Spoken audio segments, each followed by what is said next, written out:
মহানগৰীৰ ভেটাপাৰাত বিৰিয়ানীত ওলাল পঁইতাচোৰা। জাইকা নামৰ বিৰিয়ানীৰ দোকানখনত গ্ৰাহকৰ প্লেটত ওলাল পঁইতাচোৰা। টিংকু দাস নামৰ গ্ৰাহকজনে ক্ৰয় কৰিছিল বিৰিয়ানীৰ সৈতে পঁইতাচোৰা ভক্ষণ কৰাৰ পিছতে অসুস্থ হৈ পৰে টিংকু দাস।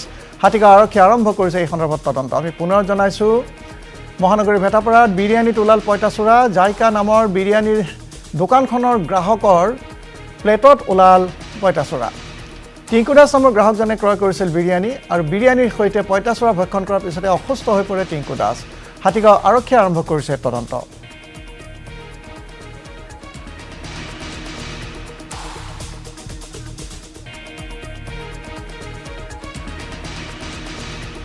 লগৰজনে মই আমি বিৰিয়ানী খাব আহিছিলোঁ। বিৰিয়ানী খাওঁতে প্ৰথম 2 ঘোৰা খালোঁ মই।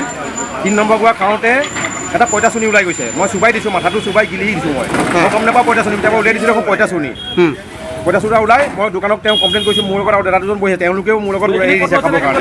মানে কৈছে নাখাবা ইয়াতে, এইটো মৰি যাবা পঁইতাচোনী খালে এনেকৈ। আহি মই ইয়াতে বমি কৰি দিছোঁ। ইয়াতে বমি কৰা গোটেই বমি। ক'ত হয়? ভেটাপাৰা ব্ৰিজৰ মুখত। কি নাম এইটো? জাইকা।